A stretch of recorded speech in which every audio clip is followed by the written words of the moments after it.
ಲಕ್ಕುಂಡಿ ಪುರಾತನ ದೇಗುಲಗಳ ಊರು. ಇದೇ ಗ್ರಾಮ ಈಗ ನಿಧಿಯಿಂದಾಗಿ ಸದ್ದು ಮಾಡ್ತಿದೆ. 70 ಲಕ್ಷ ಮೌಲ್ಯದ ಬಂಗಾರ ಪತ್ತೆಯಾಗ್ತಿದ್ದಂತೆ ಸರ್ಕಾರವೇ ಉತ್ಖನನ ಆರಂಭಿಸಿದ್ದು ಇಂದು ಶಿವಲಿಂಗದ ಅವಶೇಷ ಪತ್ತೆಯಾಗಿದೆ. ಇದರ ನಡುವೆ ನಿರ್ಬಂಧದ ಅಸ್ತ್ರ ಗ್ರಾಮಸ್ಥರ ಆಕ್ರೋಶಕ್ಕೆ ಕಾರಣವಾಗಿದೆ.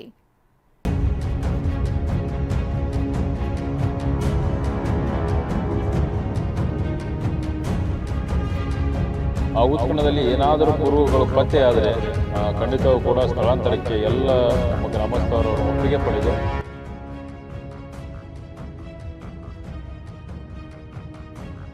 ಮತ್ತೀಗ ನಮಗೆ ಮುಂದೆ ಜಾತ್ರೆಗೆ ಬಹಳ ಅನನುಕೂಲ ಆಗುತ್ತೆ ಅಂತ ನಾನು ಬೇಡ್ಕೊಂಡೆ. 50 ವರ್ಷಗಟ್ಟಲೆ ಬಂದದ್ದು ಈಗ ಅದನ್ನ ಮುಗಿಸ್ಬಿಡ್ಬೇಕಾ?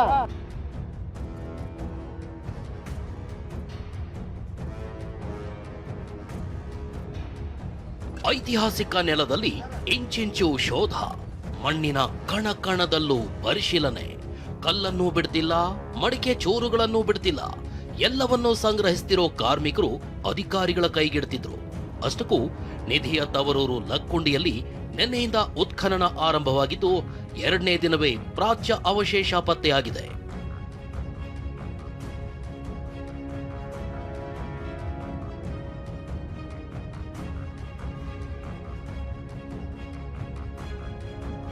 ಲಕ್ಕುಂಡಿಯಲ್ಲಿ ಸಿಕ್ತು ಶಿವಲಿಂಗ ಪೀಠದ ಪ್ರಾಚ್ಯ ಅವಶೇಷ. 2ನೇ ದಿನದ ಉತ್ಖನನದಲ್ಲೇ ಅಚ್ಚರಿ.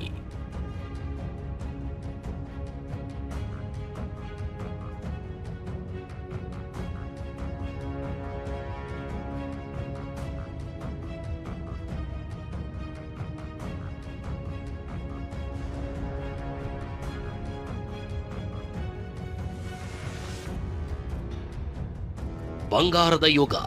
ಕರ್ನಾಟಕದ ಇತಿಹಾಸದಲ್ಲಿ ಲಕ್ಕುಂಡಿಯ ಅಧ್ಯಾಯ ಬಂಗಾರದ ಯುಗವೇ ಸರಿ. ಬಂಗಾರದ ನಾಣ್ಯಗಳನ್ನ ಟಂಕಿಸ್ತಾ ಇದ್ದ ಊರಿನಲ್ಲಿ ಬಂಗಾರದ ನಿಧಿಯೇ ಸಿಕ್ಕಿತು. ಆ ಬಳಿಕ ಇಲ್ಲಿ ಸರ್ಕಾರದಿಂದಲೇ ಉತ್ಖನನ ಆರಂಭವಾಗಿದೆ. ಕೋಟೆ ವೀರಭದ್ರೇಶ್ವರ ದೇವಸ್ಥಾನದ ಬಳಿ ನಿನ್ನೆಯಿಂದ ಶೋಧ ಶುರುವಾಗಿದ್ದು 10 ಮೀಟರ್ ಉದ್ದ 10 ಮೀಟರ್ ಅಗಲ ವ್ಯಾಪ್ತಿಯಲ್ಲಿ ಉತ್ಖನನ ನಡೀತಾ ಇದೆ. 2ನೇ ದಿನದ ಶೋಧದ ವೇಳೆ ಇಂದು ಪುರಾತನ ಶಿವಲಿಂಗದ ಅವಶೇಷ ಪತ್ತೆಯಾಗಿದೆ.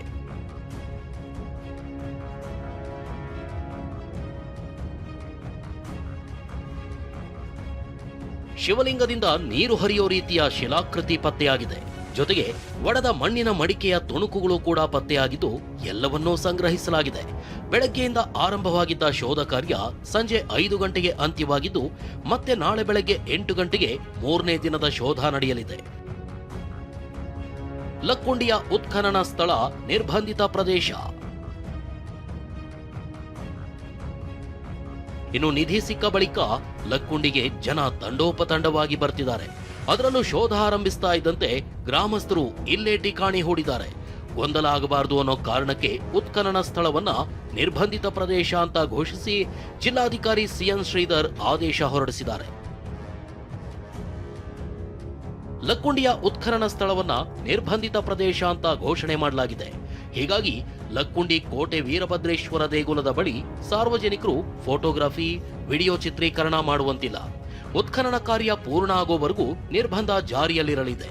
ಆದರೆ ಅಧಿಕೃತವಾಗಿ ನೇಮಿಸಿದವರು ಮಾತ್ರ ಚಿತ್ರೀಕರಣ ಮಾಡಬಹುದು.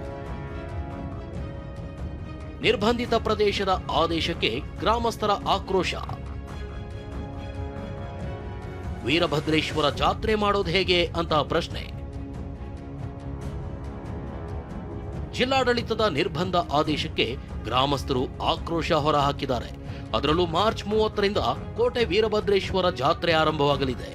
ಜಾತ್ರೆ ಆಚರಣೆ ಮಾಡೋದು ಹೇಗೆ ಅಂತ ಪ್ರಶ್ನಿಸಿದ್ದಾರೆ. ನಿರ್ಬಂಧದ ಆದೇಶ ಹಿಂಪಡಿಬೇಕು ಅಂತ ಆಗ್ರಹಿಸಿದ್ದಾರೆ. ಇಲ್ಲಿ ನಿಷೇಧ ಮಾಡಿದ್ರೆ ಭಕ್ತರು ಎಲ್ಲಿ ಹೋಗ್ಬೇಕು ಅಂತ ನಮ್ಮ ಅಭಿಪ್ರಾಯ. ಅದಕ್ಕೆ ದಯವಿಟ್ಟು ಈ ನಿಷೇಧ ಕಾರ್ಯವನ್ನ ದಯವಿಟ್ಟು ಬಂದ್ ಮಾಡಬೇಕು, ನಮಗೆಲ್ಲರಿಗೂ ಅನುಕೂಲ ಮಾಡಿಕೊಡ್ಲಿ ಅಂತ ತಿಳ್ಕೊಂಡು ಅವ್ರಿಗೆ ಹೇಳ್ಕೊಂತಾ ಇದ್ದೀವಿ. ಒಂದ್ ವೇಳೆ ನಿಷೇಧ ಹಿಂತೆಗಿಲಿಲ್ಲ ಅಂದ್ರೆ ನಿಮ್ಮ ನಿರ್ಧಾರ ಏನಿರುತ್ತೆ?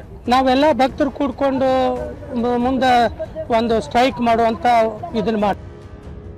ಇನ್ನು ಲಕ್ಕುಂಡಿಯ ಪ್ರತಿ ಜಾಗದಲ್ಲೂ ನಿಧಿ ಸಿಗುತ್ತೆ, ಪುರಾತನ ಅವಶೇಷ ಸಿಗುತ್ತೆ ಅನ್ನೋ ಮಾತಿದೆ. ಹೀಗಾಗಿ ಊರನ್ನೇ ಸ್ಥಳಾಂತರ ಮಾಡಬೇಕು ಅನ್ನೋ ಮಾತಿದೆ. ಈ ಬಗ್ಗೆ ಜಿಲ್ಲಾ ಉಸ್ತುವಾರಿ ಸಚಿವರು, ಶಾಸಕರು ಸಭೆ ಮಾಡಬೇಕು ಅಂತಾರೆ ಲಕ್ಕುಂಡಿ ಅಭಿವೃದ್ಧಿ ಪ್ರಾಧಿಕಾರದ ಸದಸ್ಯರು. ಸ್ಥಳಾಂತರ ಆಗಕ್ಕೆ ಅವಕಾಶ ಮಾಡಿಕೊಡ್ರಿ, ಸೂಕ್ತ ಪರಿಹಾರ ಕೊಡ್ರಿ, ಜಾಗ ಕೊಡ್ರಿ, ನಾವು ಊರು ಬಿಡ್ತೀವಿ, ನಮ್ಮ ಲಕ್ಕುಂಡಿ ವೈಭವವನ್ನು ಮತ್ತೆ ಮರುಕಳಿಸಲಿ ಅಂತೇಳಿ ಎಲ್ಲ ಗ್ರಾಮಸ್ಥರು ಅನೇಕ ಹಿರಿಯರು ಬಂದು ನನ್ನಲ್ಲಿ ಕೇಳ್ಕೊತಾ ಇದ್ದಾರೆ. ನಾನು ಕೂಡ ಮಾನ್ಯ ಸಚಿವರಲ್ಲಿ ಹಾಗೂ ನಮ್ಮ ಜಿಲ್ಲಾಡಳಿತಕ್ಕೆ ನಮ್ಮ ಸಚಿವರಿಗೆ ಗಮನಕ್ಕೆ ತಂದು ಸ್ಥಳೀಯ ಶಾಸಕರಾದಂಥ CC ಪಾಟೀಲ್ರವರ ಒಂದು ಮಾರ್ಗದರ್ಶನದಲ್ಲಿ ಹಾಗೂ ನಮ್ಮ ಪ್ರವಾಸೋದ್ಯಮ ಇಲಾಖೆ ಸಚಿವರಾದಂಥ HK ಪಾಟೀಲ್ ಸಾಹೇಬರ ಒಂದು ನೇತೃತ್ವದಲ್ಲಿ ಇದನ್ನು ಒಂದು ಸಭೆ ಮಾಡಿ ಏನು ಈಗ ಉತ್ಖನನ ಮಾಡ್ತಾ ಇದ್ದಾರೆ, ಈ ಉತ್ಖನನದಲ್ಲಿ ಇನ್ನೂ ಅನೇಕ ಉತ್ಖನನಗಳ ಪಾಯಿಂಟ್ ಮಾಡಬೇಕಂತ ಮಾಡಿದ್ದೀವಿ. ಇದೆಲ್ಲದರ ನಡುವೆ ಲಕ್ಕುಂಡಿ ಪ್ರವಾಸೋದ್ಯಮ ಅಭಿವೃದ್ಧಿ ಕಡೆಯೂ ಸರ್ಕಾರ ಗಮನ ಹರಿಸಿದ್ದು 6 ದೇವಸ್ಥಾನ, 1 ಬಾವಿ ಅಭಿವೃದ್ಧಿಗೆ 10 ಕೋಟಿ ಹಣ ಬಿಡುಗಡೆಯಾಗಿದೆ. ಪ್ರಾಚ್ಯಾವಶೇಷಗಳ ಸಂಗ್ರಹಾಲಯಕ್ಕೆ ಭೂಮಿ ಖರೀದಿಗೆ 3 ಕೋಟಿ ಬಿಡುಗಡೆ ಹಾಗೂ ಪ್ರವಾಸಿಗರ ಮೂಲಭೂತ ಸೌಕರ್ಯಕ್ಕೆ 5 ಕೋಟಿ ಹಣ ಬಿಡುಗಡೆಯಾಗಿದೆ. ಸದ್ಯ 1 ಸ್ಥಳದಲ್ಲಿ ಉತ್ಖನನ ಆರಂಭವಾಗಿದ್ದು ಇನ್ನು 7 ಕಡೆ ಉತ್ಖನನ ಮಾಡಲು ಸಿದ್ಧತೆ ನಡೆದಿದ್ದು ನಾಳೆ ಉಸ್ತುವಾರಿ ಸಚಿವ HK ಪಾಟೀಲ್ ನೇತೃತ್ವದಲ್ಲಿ ಗದಗ ಜಿಲ್ಲಾಡಳಿತ ಭವನದಲ್ಲಿ ಸಭೆ ನಡೆಯಲಿದೆ. ಸಂಜೀವ್ ಪಾಂಡ್ರೆ, TV9 ಗದಗ.